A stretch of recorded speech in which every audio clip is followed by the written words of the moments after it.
from the top. Jesus, Savior of my soul,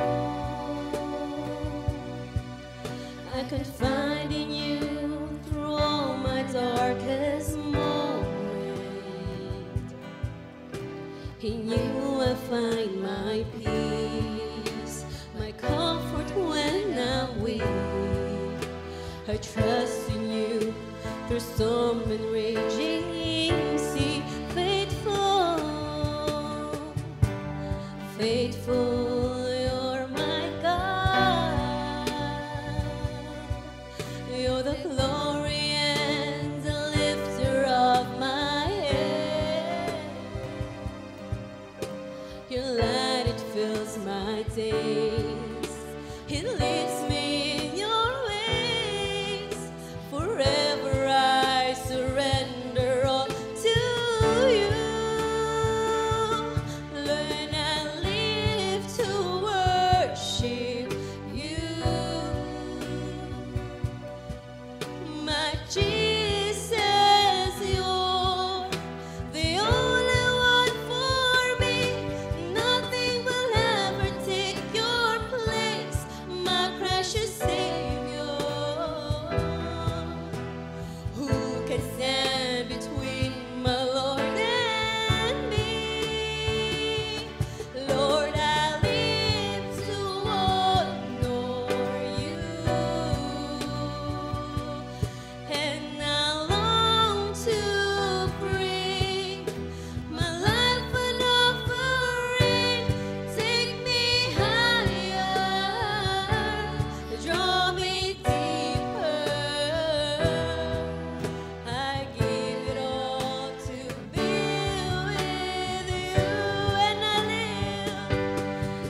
agony.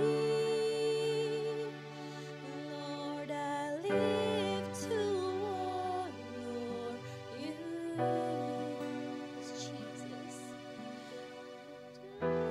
To bring my life an offering, and take me higher, and draw me deeper.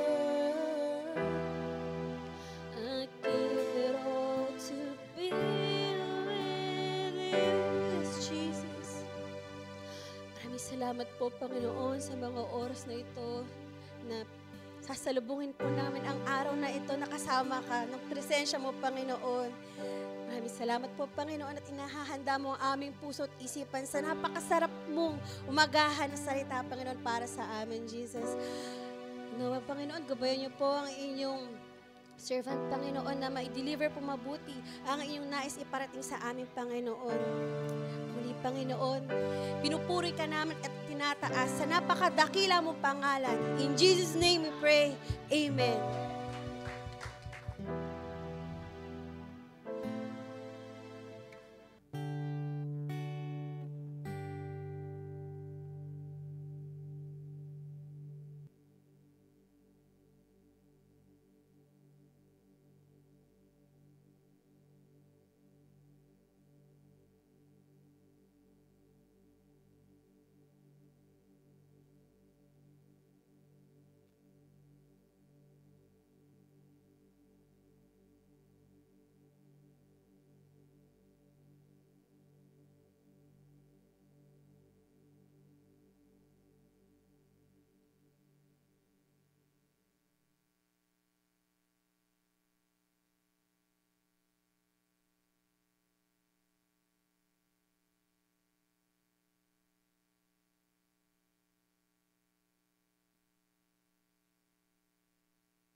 Low mic test. Ayan. Alright.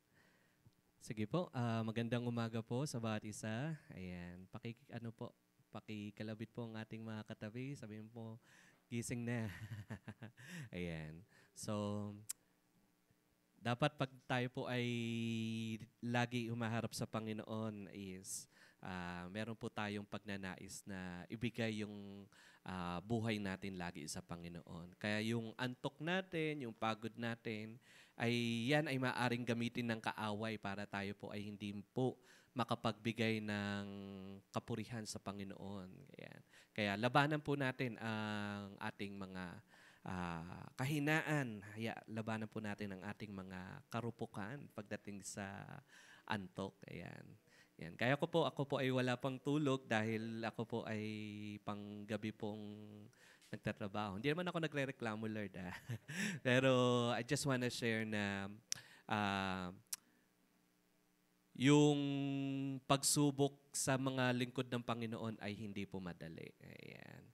Kaya po sa mga kabataan po dyan, hanggat bata pa kayo at wala pa kayong maraming ganap sa buhay, itulog nyo ng itulog yan pag may panahon. Kasi pag tumanda na kayo, kulang na kayo sa tulog, di nyo na mahanap ang tulog. Ayan. Kahit gusto nyo hanapin yung tulog, di nyo na maano kasi ay marami na tayong pwedeng pagkaabalahan. Pero yun nga, iba naman po ang kabutihan sa Panginoon kasi ang Diyos, kapag pinagkatiwala natin sa ang lahat sa Panginoon, ang Diyos yung magsasaayos ng panahon natin, ng oras natin. Kaya napakasarap po maglingkod po sa Panginoon. So again, magandang umaga po sa bawat isa, kayo hindi po sa mga nanonood. At ito po ang huling araw at huling araw sa buwan na ito na ating pong tatalakayin ang sa tema na send more workers. Ayan. Ayan. At mahalaga po na balik-aralan po natin or himay-himayin natin yung mensahe na ating natanggap ng mga nakaraang linggo. Ayan.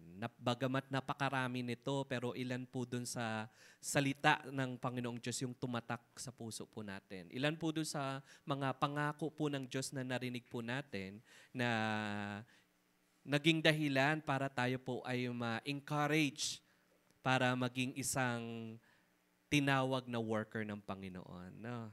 Ayan. Kaya ang dalangin po natin bago matapos tong buwan na to, by next month, maraming bunga yung mensahe ng Panginoon. Maraming tinawag na workers ng Panginoon. No, hindi the same faces. Meron. Ayan, the same faces. Di man po, pero yun po yung desire natin na yung temang ito ay magkaroon ng bunga. Ayan.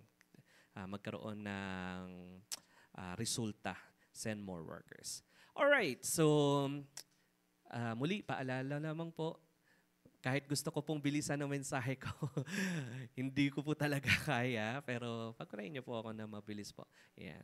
So 5:21, tama po ba yung oras na yan? Asik.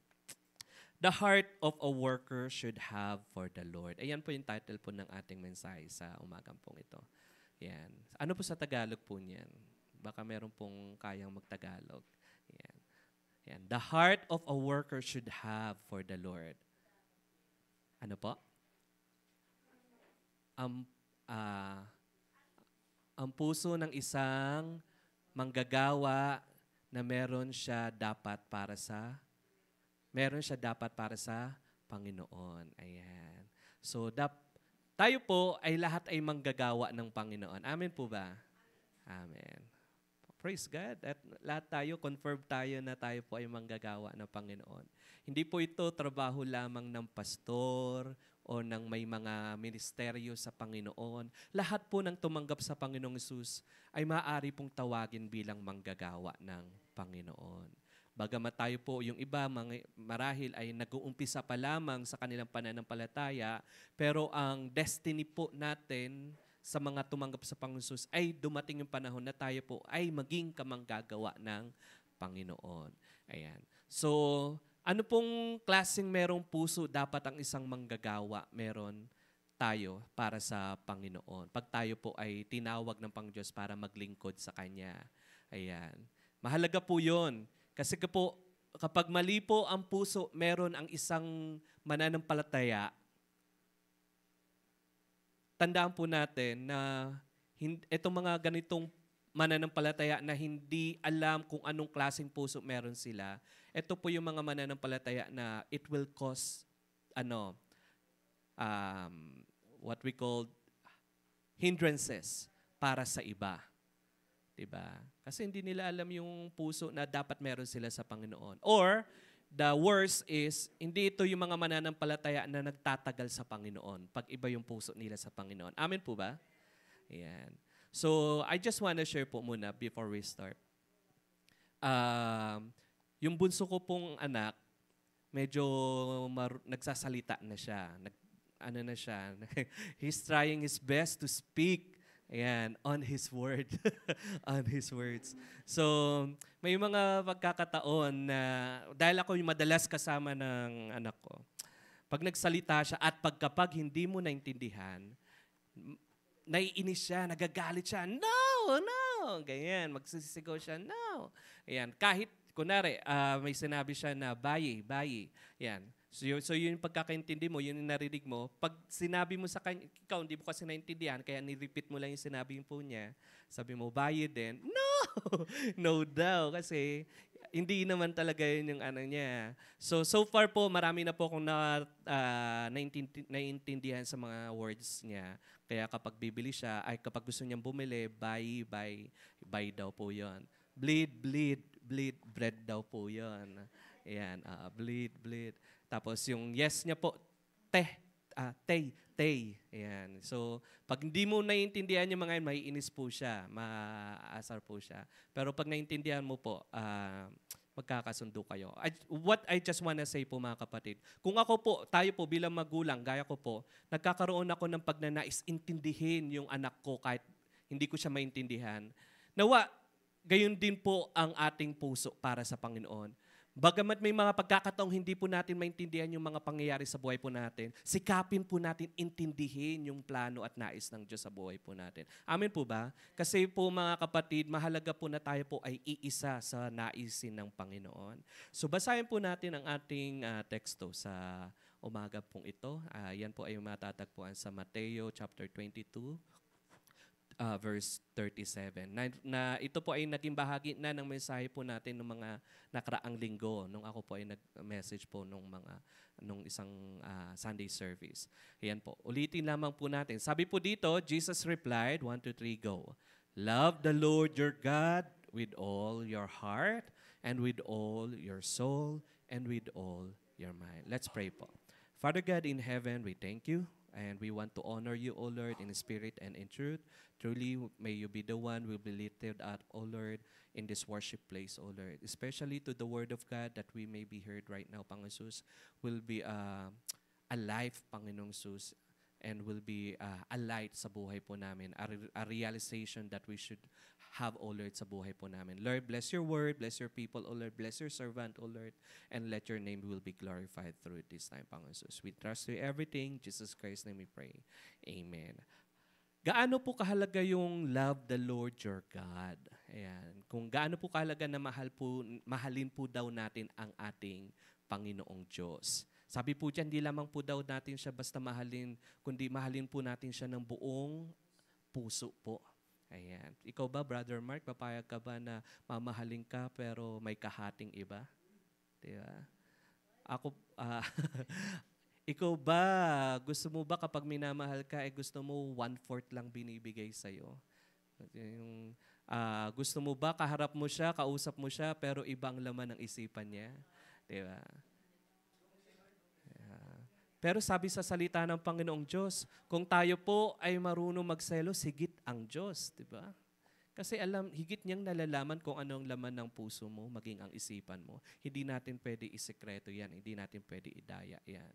Yung may mga pagkakataon na alam niyo po yan, yung ikaw yung messenger, di ba? Pero hindi talaga ready yung heart mo kasi napagalitan ka o nag-away kayo ng ganito, ng ganyan, o may pinagdadaanan kayong problema. Alam niya ng Panginoon.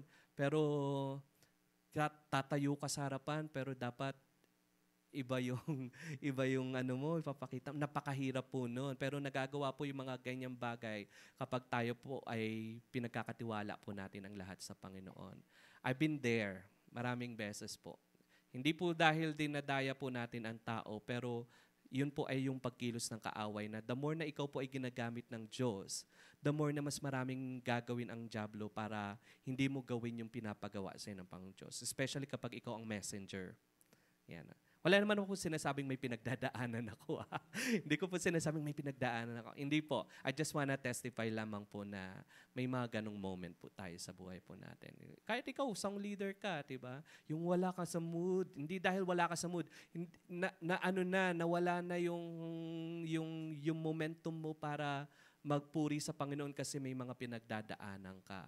Pero ano po ba ang mahalaga? Yung pinagdadaanan po ba natin o yung pag-ibig natin sa Panginoong Diyos? Kasi kapag mahal po natin ang Diyos, regardless of what we are going through, pararangalan pa rin po natin ang Panginoong Diyos. Kaya po hindi po dapat naririnig sa buhay ng isang mananampalataya na ayoko na, hindi ko na kaya.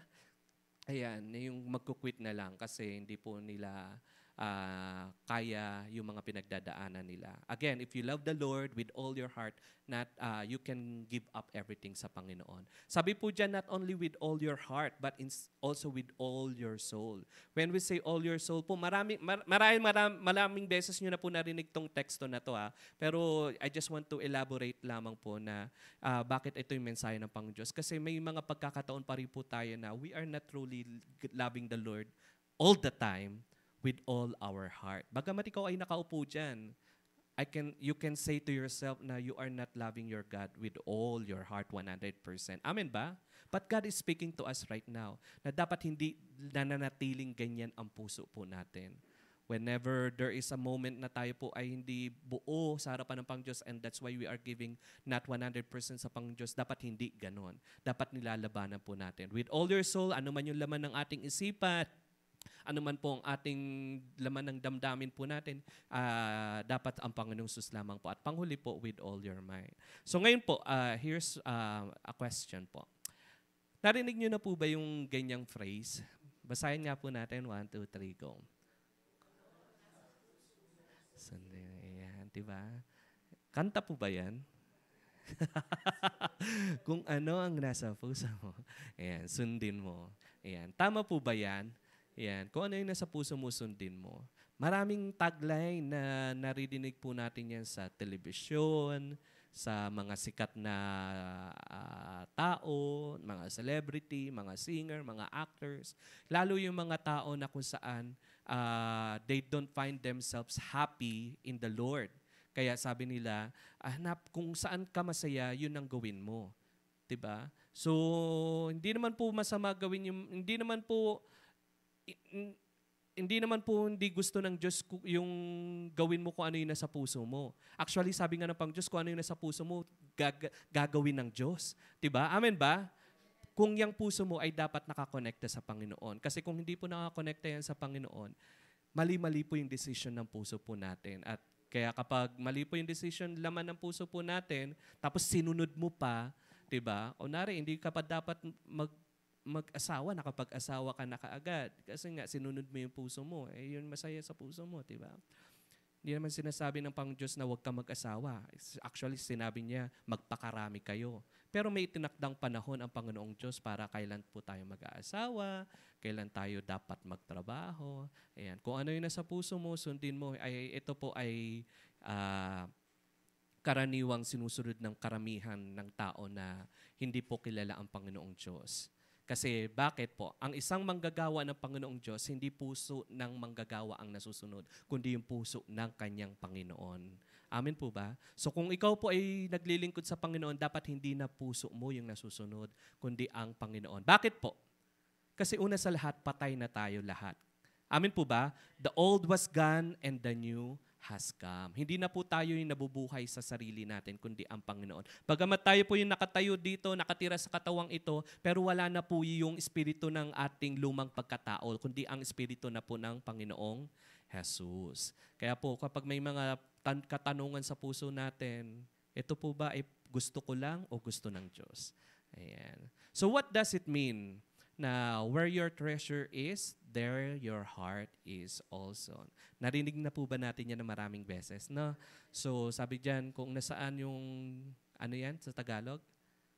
Where your treasure is, kung nasaan ang kayamanan mo, nandun din ang puso mo. Diba?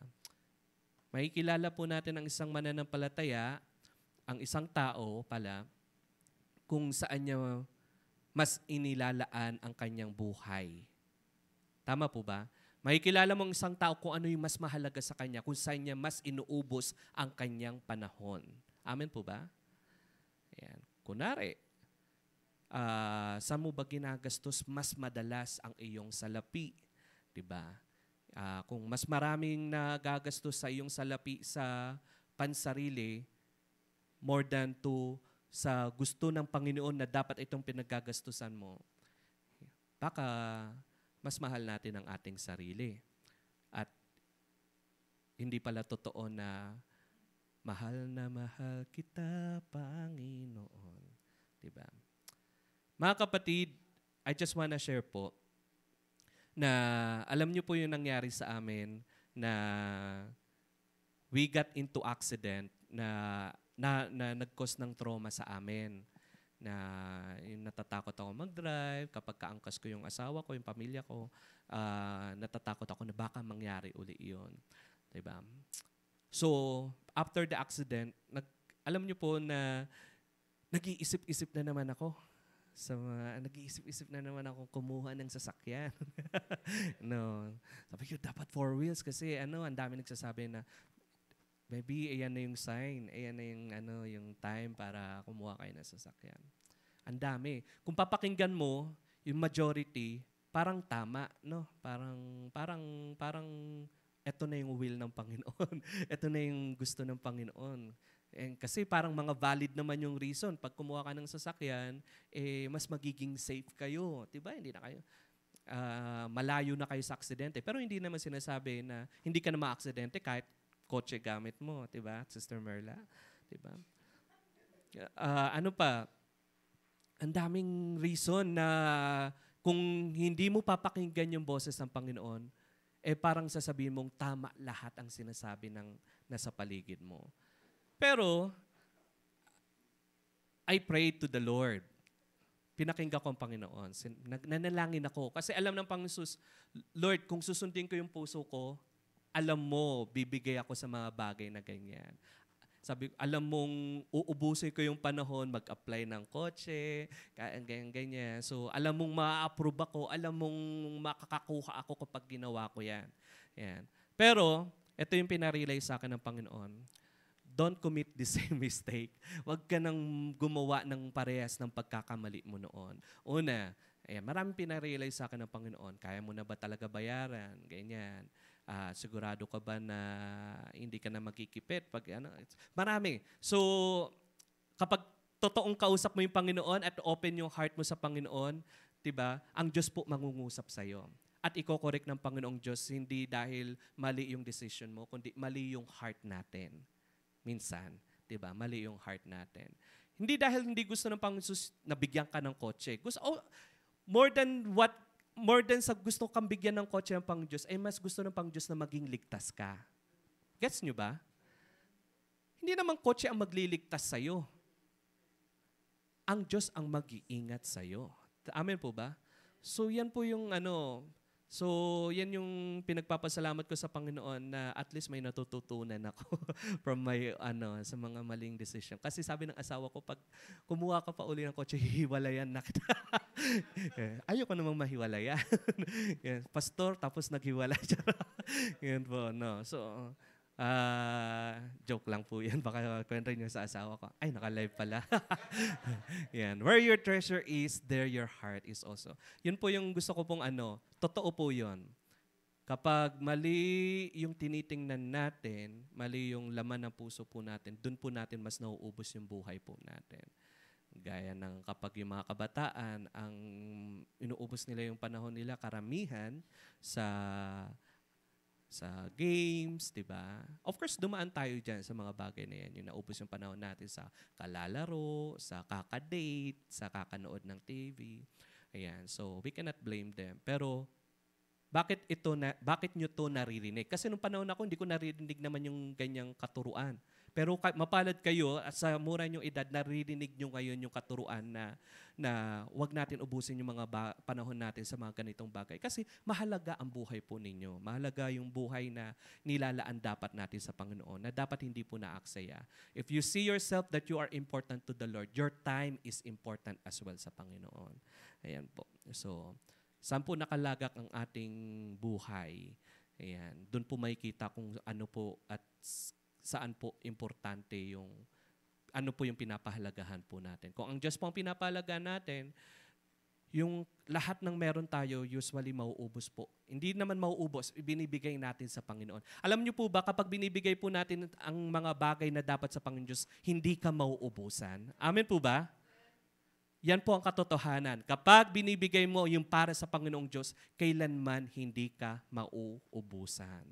Bakit po? Kasi ang Panginoong Diyos naman po ang magbabalik sa iyo niyan ng sobra-sobra pa at higit pa. Amen po ba? Pero kapag ang Diyos po ang pinagdadamutan natin at inuuna po natin lagi ang ating sarili, higit sa dapat binibigay natin sa Panginoong Diyos, lagi po natin mararanasan yung kakulangan.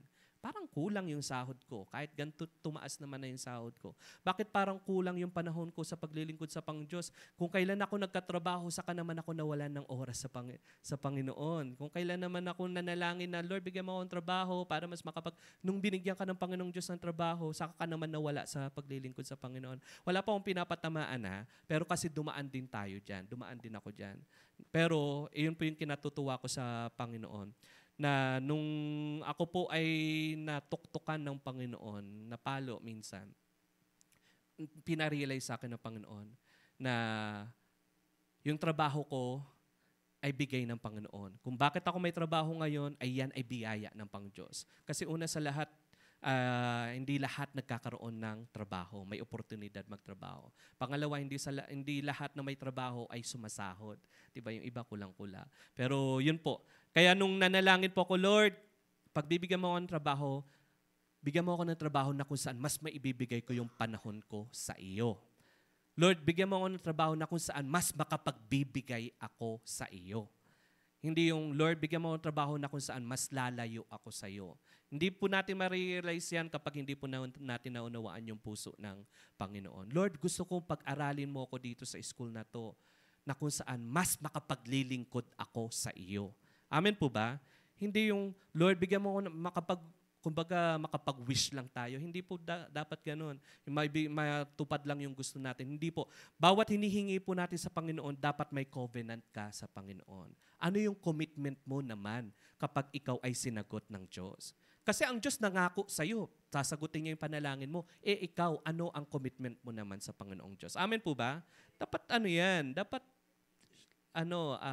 give and take yan. Hindi pwede ang Diyos lagi ang nagbibigay. Dapat kahit wala tayong maibigay, ibigay natin sa Panginoon. Amen po ba? Amen. Sabi po dyan, merong 4 na larawan po dito na nagpapakita ng pinakasimpleng larawan na kung saan ang isang uri ng tao, malalaman mo kung ano yung laman ng puso po niya. Kapag ang puso po ng tao, magre-reflect po yan, pupunta po yan sa isipan po niya. Lagi po niya yang iisip-isipin. Amen po ba? Kunwari, kung ang laman ng puso mo lagi yung crush mo, lagi yan, kung yung crush mo ang siyang nagpapatibok sa puso mo ngayon, lagi siya ang iisip-isipin mo. Amen ba? Hindi ba? Mali ba? Ako lang. Yan. Tapos gagawa ka ng mga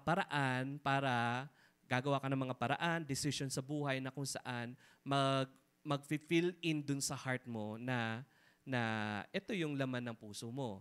Ngayon, kapag gumawa ka na ng mga bagay at decision sa buhay mo, it will come to habits na kung saan magiging practice na siya ng buhay mo. Ngayon, ito po ang pinakamadaling larawan po. Pag mali ang laman ng puso po natin, magiging mali ang laman ng ating isipan.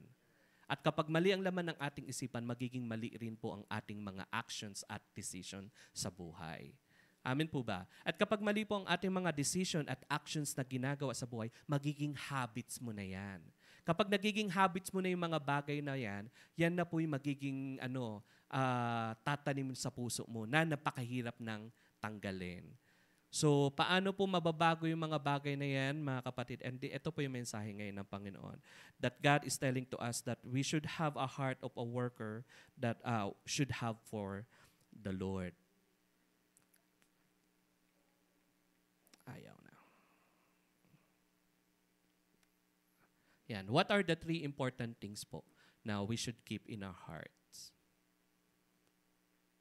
Sino po makakahula? Yan. Sige, wag na nga. Para hindi, mamaya may magkaroon ng, brain hemorrhage. Ayan. Una. Point number 1 is Word of God.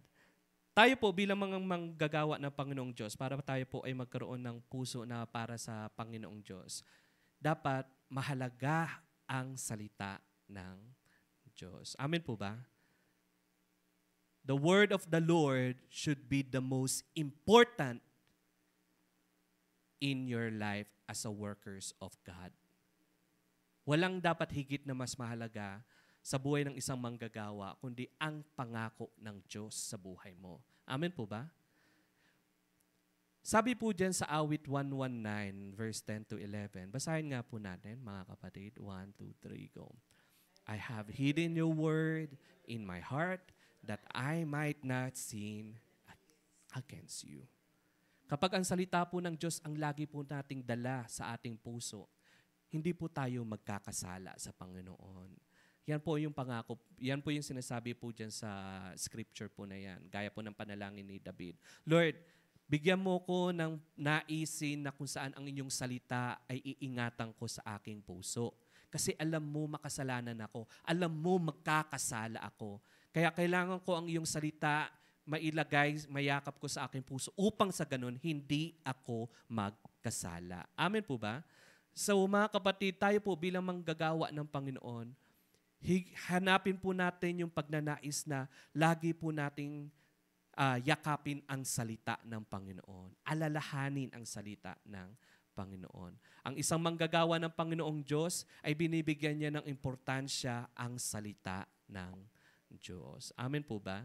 So paano po natin binibigyan ng importansya ang salita ng Diyos? Una, dapat uma-attend tayo ng worship service kasi tayo po ay makikinig ng salita ng Diyos. Dapat tinetake note down po natin din yung salita ng Diyos. In any ways po, bakit po natin tinetake down notes? Una sa lahat, kung ikaw po ay isang taong malilimutin, ayan, maganda na isinusulat mo po ang iyong mga naririnig sa Panginoon. Kasi, iyan ay reminder mo sa sarili mo. Diba? Upang sa gayon, maalala mo, ay ito pala yung pangako ng Diyos sa akin. Diba? Ito pala yung sinasabi ng Diyos sa akin. So kapag ikaw namamahinga ka, uwi ka sa bahay ninyo, diba? O habang nagkakapik at nag-aalmusal ka, babalikan mo yung mensahe ng Panginoong Diyos, ay ito pala yung mensahe ng Panginoong Diyos sa akin.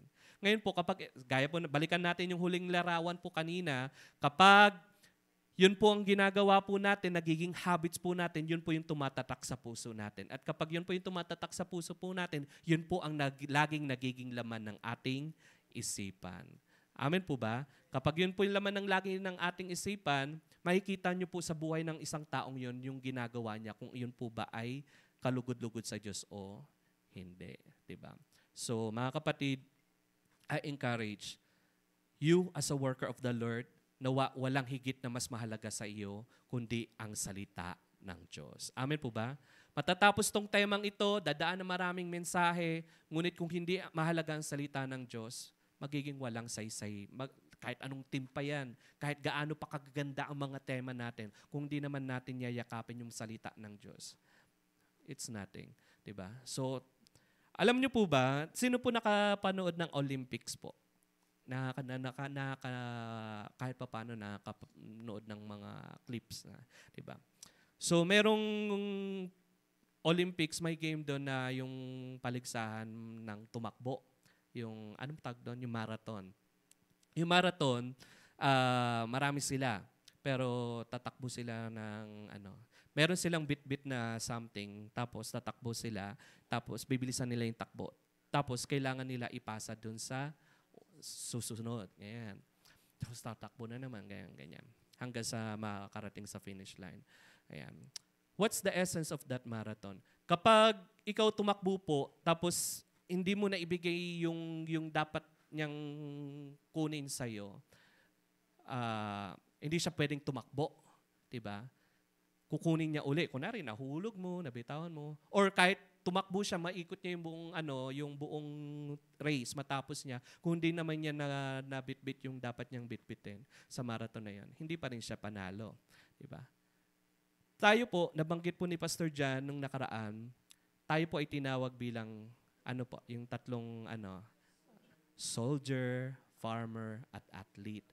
Bakit po athlete? Kasi you are an athlete who bringing the word of God to pass it to the next generation po. Mahalaga po na maipasa po natin ang salita ng Diyos sa mga susunod na henerasyon. Kaya, ang ginagawa mo ngayon ay paghahanda kung paano mo ipapasa ang salita ng Diyos sa susunod na henerasyon. Dahil naniniwala ko, hindi mo nais na ang susunod na henerasyon ay parurusahan ng Diyos kasi hindi nila pinanghawakan ang salita ng Diyos. Bakit po hindi nila pinanghawakan ang salita ng Diyos? Kasi walang nagpasa para sa kanila. Amen po ba? The reason why you are here, because God wants to bless your next generation. The reason why you are here, because God is expecting you to pass this covenant to your next generation. Because without the Lord in their lives, they will be in curse. Without the Lord in their lives, they will be punished. Without the Lord in their lives, without the Word of God in their lives, magiging miserable po ang buhay nila. So again, you are very important character right now in this present time sa harapan po ng Panginoon. So again, let's hide the Word of God in our heart. Let's keep it in our heart so that we may not sin against God. Second point po. Next slide po. Sabi po dyan, basahin po natin. 1, 2, 3, go. Be the worker of the Lord that put the Word of God the most. Amen po ba? Kung papipiliin ka na tapat ng gawain. Ayan. Maraming ganun, no? Maraming ganung moment, no? Trabaho o ministry. Ayan. Hindi po natin kinokondena yung may mga trabaho at natatapat yung trabaho nila sa araw ng ministry. Pero mga kapatid, huwag mong hayaan na ganun ang magiging buhay mo palagi. Nakikinig ang Diyos at alam ng Diyos ang puso mo. Kung nakikita ng Diyos yung pagnanais mo na nalulungkot ka na hindi ka nakaka-attend ng worship, ang Diyos ang gagawa ng paraan para ayusin ang iyong schedule sa trabaho mo. Amen po ba? Pero kung ikaw nag-enjoy ka sa trabaho mo, ganyan-ganyan, at take lightly mo yung gawain ng pang Diyos, paano ka tutulungan ng pang Diyos, diba? So mga kapatid, hindi tayo pinapipili ng Panginoong Diyos kung ano yung mas mahalaga at anong mahalaga. Ang nais ng pang Diyos is piliin mo siya kasi siya ang magdaragdag sa lahat ng iyong pangangailangan. Kaya marami pong testimony yung mga iniwan ang lahat at sinunod ang Panginoong Diyos. Pero ano po nangyari sa kanila? Mas blessed sila ng Panginoon. Amen po. Diba? Ako naman, pwede naman ako mag-full-time magtrabaho at maging daddy na lang. Diba? Hindi ko, diba? Yung di na ako kailangan magpastor, ano na lang ako dyan. Napakahirap po kaya magpastor kasi lahat ng tao nakatingin sa'yo. Kailangan mong, una sa lahat, kailangan gwapo ka palagi. Diba? Pangalawa, ang hirap nun, i-maintain. Mahirap i-maintain yun. Diba? Diba? Yung pangalawa, yung dapat lagi kang nakangiti. Ako hindi ako palangiti. Sa bahay, nakasimangot ako pala. Mainitin yung ulo ko. Pero dapat kailangan, pagpastor ka, dapat ganun ka. Dapat socialize ka. Dapat nakikihalubilo ka, nakikikamusta ka, nakikikakamay ka sa mga taong kahit hindi mo kilala. Ako, introvert ako. Hanggat maaari, ayoko ng taong ayoko nakikisalamuha. Diba? Ayoko nang nauubos yung enerhiya ko kapag ako po ay nakangiti. Hindi ko sinasabing nakikipagplastikan ako sa inya. Pero what I'm saying is, by the grace of the Lord, nagagawa ko yung mga bagay na yan. Kasi mahalaga po na tayo po ay, kung binigay na po natin ang ating buhay sa Panginoon, wala na po tayong magagawa sa kung ano ang gusto ng Diyos sa buhay natin. Amen po ba? Pwede kong takbuhan ng Pang-Diyos para hindi maging pastor. Ano mangyari kung tatakbuhan ko Panginoong Diyos, kung tinawag niya talaga akong maging pastor? Sasayangin ko lang yung panahon na kung saan hindi ako naglilingkod sa Kanya. And at the end naman, babalik din naman ako sa Kanya, diba? So, gayon din po mga kapatid. So, be the work of the Lord, that the Word of God the most sa buhay po natin. Pangalawang mahalagang bagay na dapat po natin pangawakan bilang manggagawa ng Panginoon, na dapat meron tayo sa ating puso. Dapat pinakamahalaga sa puso po natin, bukod sa salita ng Diyos, ay ang pananalangin. Sabi po dyan sa Psalm 141 verse 2, basahin po natin. 1, 2, 3, go. Let my prayer be counted as incense before you, and the lifting up of my hands as the evening sacrifice. Ano po ibig sabihin po niyan? Yun. Sa ibang translation po, let my prayer be accepted. Yung prayer po natin nawa, hindi tayo nananalangin ng bali sa wala. Kumbaga, yung panalangin po natin, let your prayer be the most important prayer in the sight of the Lord. Amen po ba? Huwag mong hayaan yung panalangin mo ay parang walang kwenta. Ikaw ay manggagawa ng Diyos. Ikaw ay importante sa Pang-Diyos. Gawin mo ang panalangin mo na kung saan yung panalangin mo ay maririnig ng Diyos. Hindi naman sinasabing hindi naririnig ng Diyos yung panalangin natin. Pero ano po yung gusto kong sabihin dito? Yung prayer mo na kung saan papakinggan ka ng Diyos kapag nanalangin ka. Alam mo, kapag nanalangin ka, sasagutin ka ng Diyos. Amen po ba? Kasi alam ng Pang-Diyos kung kapag ikaw ay nanalangin, iba talaga. Yung kita ng Diyos yung laman ng puso mo. Yung kita ng Panginoong Diyos yung pagnanais mo, nakausapin siya. So let the prayer of your prayers will be impossible not to be heard.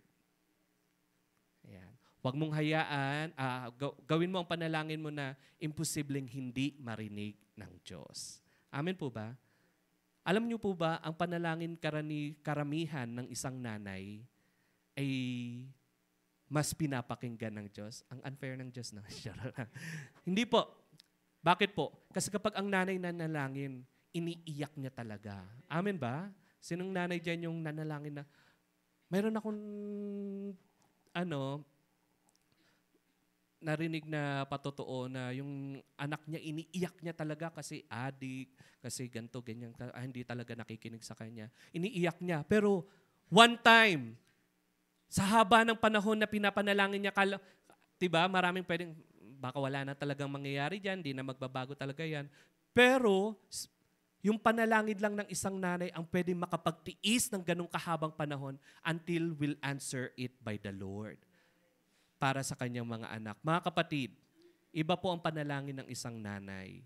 Iba po yung panalangin ng isang umiiyak sa Panginoon. Ayan.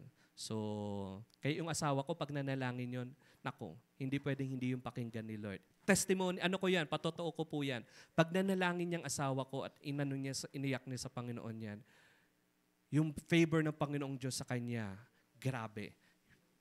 Pinapakinggan at especially kapag righteous yung heart po natin sa Panginoon. Yan. Let my prayer be counted. Huwag mong hayaan yung panalangin mo ay mawalan saysay. Sa halip, ang panalangin mo ay maging isang pabango sa harapan ng Panginoon. Ayan. Na every time maarap ka sa Panginoong Diyos, naririnig niya ang panalangin mo.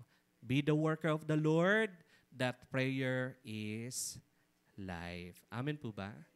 Yan. Yung parang kahit anong gawin mo na nanalangin ka, kapag ang panalangin po ay naging buhay mo na, parang lahat ng iyong ginagawa ay binibigay mo lagi sa Panginoon. Ganyan po dapat ang isang manggagawa ng Panginoong Diyos. Na hindi lamang po tayo nanalangin kapag may panahon, kundi nananalangin tayo kasi buhay na po natin ang pananalangin. Amen po ba, Teacher Mika? Diba? Siya po yung intercessory head. Hindi dahil siya intercessory head natin, siya dapat mas malakas manalangin. Hindi po. Everyone has capable to have a powerful prayer in the Lord. Lahat po tayo ay dapat merong ganong kapangyarihan na kapag nanalangin ay sinasagot ng Diyos. Ayan. Panghuli, ano pong dapat meron po tayo bilang isang manggagawa? A heart for evangelism. Ako po, kung wala po hindi ko po binigay ang buhay ko sa Panginoong Diyos, kaya po nang sabi ko, kung hindi ko po pinangahawakan na ako ay tinawag ng Diyos, hindi ko po pinangahawakan yung calling ng Diyos sa akin, yung commission na binigay niya sa akin, hindi po madali ang ministeryo ng pag-eebanghelyo. Una, magastos. Amen ba? Magastos. Mamamasahe ka, punta ka. Diba? Pero pag ikaw ay merong puso para sa pag-eebanghelyo, kahit wala kang pamasahe, pupunta ka sa pinapagawa sa'yo ng Diyos. Amen po ba? Naranasan po namin yan. Maglakad, mag-ikot. Naranasan po namin ma-reject. Naranasan ko po na... Alam niyo po ba, dahil nagpapasimula pa lamang ako sa pag-ebanghelyo, so excited ako, ebanghelyohan lahat. Excited ako. Hindi naman nawala yung pag-excited ko ngayon. Ibig ko sabihin, lahat talaga gusto kong ebanghelyohan. Sino nakaranas ng ganon? Ay, wala. Wala kayong ganong heart. Hindi kayo excited mag-evangelize. Alam niyo po, lahat gusto kong ebanghelyohan. Ayan. Punta kami sa simbahan ng Katoliko. Ayan. So wala po, sa mga Katoliko po dyan. Pero nandun lang mo naman kami sa labas. Ayan. So, naghihintay kami kung sino yung mga pwedeng ebanghelyohan. So ngayon, pag ang Diyos nag-convict sa'yo, wala kang magagawa. Ito talaga gustong sa'yo ng Pang-Diyos, ebanghelyohan mo. Ngayon, natapat sa akin yung taong grasa. Natapat sa akin yung taong grasa. Sabi ng mga dyan, nagulat sila nung doon ako lumapit. Ganyan. So, alam mo kung saan ako nag-evangelize? Saan ko siya kinausap? Doon kami sa loob ng kapilya nila, ay ng kapilya nung religion na yon. Doon kami nag-uusap. Katakarap namin yung malalaking, malalaking ano doon. Oo, bato. So, nag-uusap kami. Ang ganyan, nag-eebanghelyo kami. Sinesyaran ko siya. Alam niyo yung struggle, yung challenge, is, bukod sa yung spiritual na kapag hindi ka talaga tinawag ng Panginoong Diyos para sa ganyang gawain, panghihinaan ka ng loob. Yung inaebanghelyohan mo yung taong grasa, yung amoy, yung sobrang hirap. Hindi ka makapag-concentrate sa gusto mong sabihin. Di ba? Parang ikaw yung nako-convert. Ikaw yung parang pagkatapos nyo doon, ikaw yung born again. Ganun yung Oo. Pag mo converted ka na. Ganun yung yung presensya ng Pero alam niyo po na tinapos ko na lang. Pinatanggap ko na lang siya na ganyan. Pero yan po ay mga isa sa mga experience ko po. Alam niyo po ba, mahirap po mag-ebanghelyo sa mga taong may problema sa pag-iisip. Bakit po? Kasi unang ginagamot po dyan, yung tiyan nila at yung isip nila. Yan. Huwag niyo pong i-try try nyo, pero try nyo po. Pero baka pag nanalangin kayo, masampal ka. Hindi mo alam pa. Yan, diba? Ibig ko sabihin po mga kapatid, kaya po, sa susunod na buwan, ito po yung gusto ko pong sabihin sa inyo, I'm so excited na magkakaroon po tayo ng workshop pagdating po sa pag-eebanghelyo. Ayan. Ayan. So, I hope you are excited to be part of it. May mga practical learnings tayo, how to evangelize, what to say, what to do, ganyan. So, Exodus 4:12 po, now go, I will help you speak and will teach you what to say. Huwag po tayo matakot humayo kasi ang Diyos po ang kasama po natin at ang Diyos po ang tutulong sa atin kung ano yung dapat nating sabihin. Yan. Sa una, medyo nakakatakot. Bakit ka takot? Kasi takot kang ma-offend. Takot kang masaktan, ma-reject. Pero kapag ikaw po ay hahayo kasi mahal mo ang Diyos, hindi mo naaalalahanin kung ano yung rejection na pwede mong tanggapin. Ang mahalaga sa iyo, maibahagi mo ang Panginoong Jesus sa taong ito. Amen po ba? Ganyan po kapag ang taong may heart sa pag-eebanghelyo po. So mga kapatid, tatlong pinakamahalagang bagay na dapat meron po ang isang manggagawa sa kanyang puso. Una, mahalaga po ang salita ng Diyos. Pangalawa, buhay niya po ang pananalangin. Pangatlo po, meron siyang pagnanais humayo para gawin yung pinapagawa sa kanya ng Panginoon. Mga kapatid, be the worker of the Lord who will go to the place where no one goes. Tinawag ka ng Panginoong Diyos dahil ikaw yung tao na kung saan, yung manggagawa na kung saan, ipapadala ng Panginoong Diyos sa mga lugar na kung saan walang pumupunta doon. Let you be the light for the places who are covered by darkness. Hindi ka pwedeng pumunta, ikaw ang liwanag, pupunta ka sa liwanag din. Hindi. Ikaw ay liwanag, pumunta ka kung saan yung mga lugar na nadidimlan. Amen po ba? Pumunta ka sa lugar na kung saan patay ang lugar at ikaw ang magbibigay buhay. Amen po ba? Mga kapatid, kapag ganyan po yung puso natin, ganyan po yung natin, yung pag-iisip natin pagdating sa pag-eebanghelyo po, magkakaroon ka ng excitement to go to preach the Word of God. Kaya po mga kapatid, itong nakaraang linggo po, may mga pinuntahan kaming may mga karamdaman, may mga pinuntahan kaming alam niyo po yan, talagang may mga pinagdadaanan. Pero, may kita mo yung heart ng Panginoon para na kung gaano nais ng Diyos maligtas itong mga taong ito. Ngayon, kung hindi ka pumunta doon, sino yung magliligtas sa kanila? Sino yung magpapayag ng mabuting balita? Kaya po mga kapatid, I bless you mga kapatid. Ikaw ay tinawag ng Diyos. Marami pang lugar na hindi nakakapakinig ng salita ng Diyos. At baka ikaw yung kailangan sa lugar na yon. And maybe this is the time for you to stand and to be used by as a worker of the Lord. So tayo pong lahat ay tumayo at panghawakan po natin yung mensahe po na ating tinanggap. Ano pong klaseng puso meron tayo sa Panginoon? Nawa yung puso na meron tayo ay yung puso na pareha sa Panginoon. Na kung saan tayo po ay mahal niya natin ang salita niya, ang panalangin po ay nagiging buhay po natin. At pangatlo po, na tayo po ay may puso para humayo sa gawain ng Panginoon.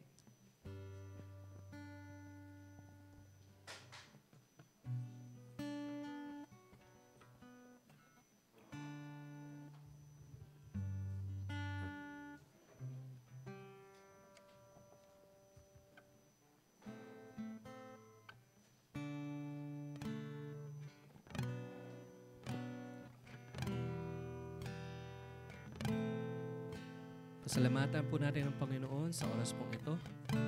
Gaya po ng mensahe po natin, yung awiting ito ay ibigay po natin sa Panginoon.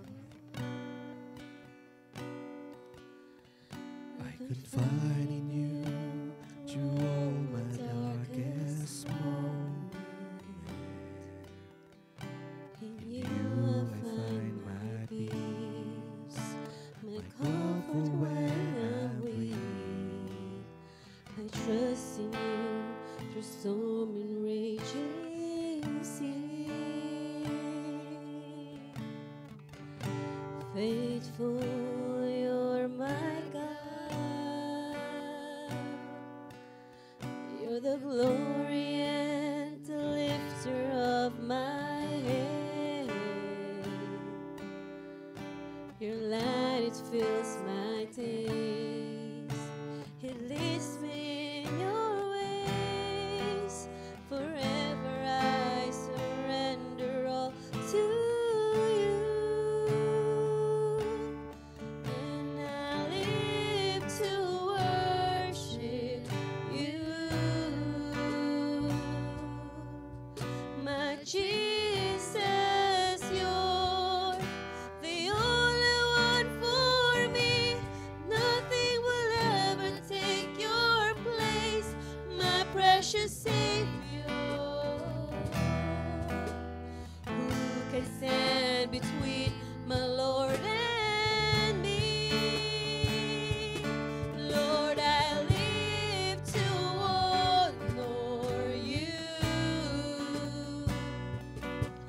And I long to bring my life an offering. Take me higher, draw me deeper. I give it all to be with you.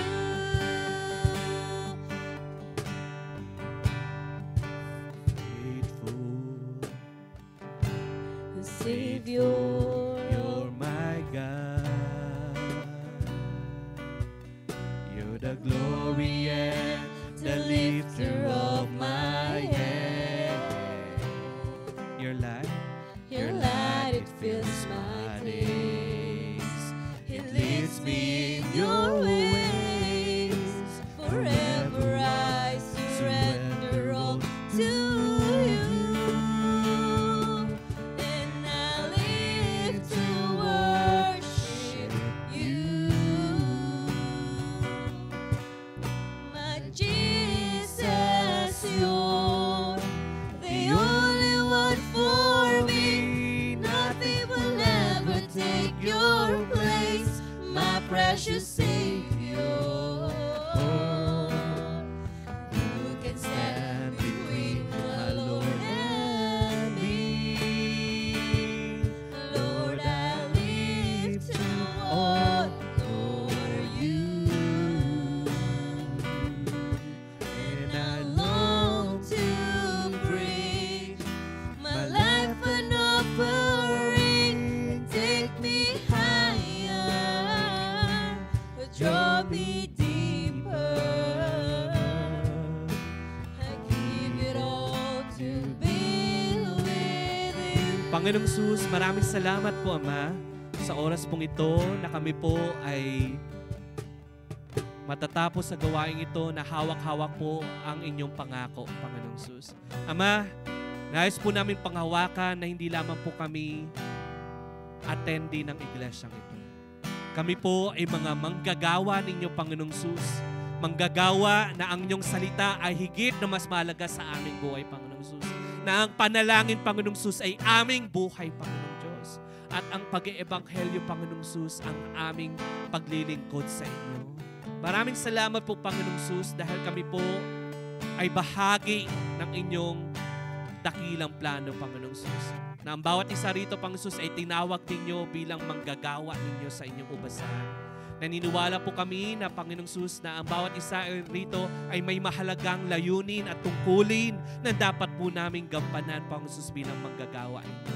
Ama, tulungan niyo po kami na kung ang puso po namin ay hindi naangkop sa inyo po, Panginoong Sus. Tulungan niyo po kami kung ang puso po namin ay iba sa puso po ninyo, Panginoong Sus. Lord, tulungan niyo po kami na maisuko po namin ang mga bagay na ito sa inyo. Huwag niyo pong hayaan na kami po ay malayo sa inyong dakilang plano. Huwag niyo pong hayaan ng aming pong buhay, Panginoong Sus, ay malayo sa inyong mga naisin at gusto, Panginoong Sus. Tulungan niyo po kami na ibigay po namin ang aming buhay, ibigay po namin ang aming isipan, ibigay po namin ang aming kalakasan sa inyo. Lord, kung totoong mahal po namin kayo, Panginoong Sus, ibibigay po namin ang lahat sa inyo, Panginoong Sus. Tulungan niyo po kami, Panginoong Sus, na kung saan may mga bagay kami na hindi po namin maisuko, may mga bagay po sa amin, Panginoong Sus, na kami po ay natatakot gawin. Tulungan niyo po kami na ang lahat ng ito ay maisuko at maibigay po namin sa inyo sa oras po ito.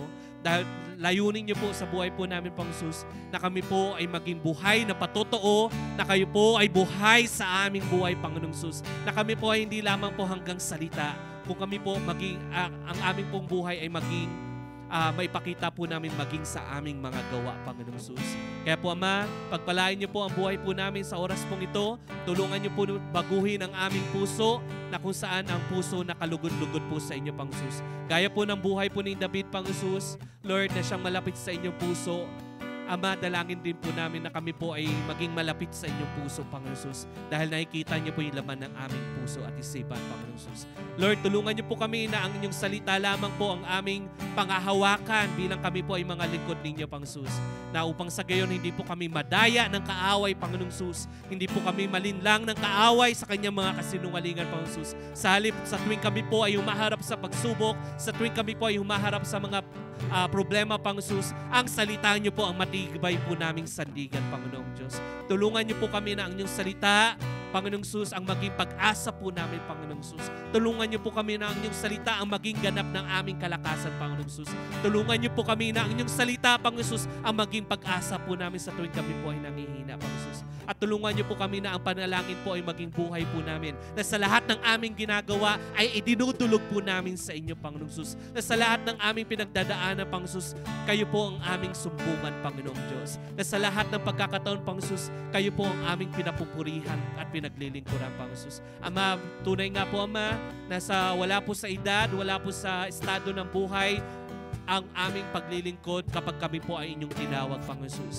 Naniniwala po kami ang bawat isa ay may kapangyarihan magligtas ng mga kaluluwa, Panginoon Sus, dahil kayo po ay nasa sa amin, Panginoon Sus. Kaya, Ama, dalangin po namin ang iglesyang ito ay patuloy niyo po pagpalain, patuloy po ang iglesyang ito ay mag-raise up ng mga workers, Panginoong Sus, na kung saan kayo po ang paglilingkuran, sasambahin at pasasalamatan, Panginoong Sus. Pagpalain niyo po ang iglesyang ito sa bawat isa, Panginoong Sus, na nandirito ngayon, Panginoong Diyos, nawa may bigay po nila ang buhay para po sa inyo. Sa mga pastors, Panginoong Sus, ng iglesyang ito, sa mga leaders ng iglesyang ito, Panginoong Sus, magkaroon po ng puso, ng pagnanais na maipasa ang pangakong ito sa mga susunod na mga disciples, Panginoong Sus. Dahil tunay niyo nga po, Ama, na mahalaga po na maipasa po namin ang gawain ng kaligtasan sa mga susunod na henerasyon, Panginoong Sus. So, Lord, thank you.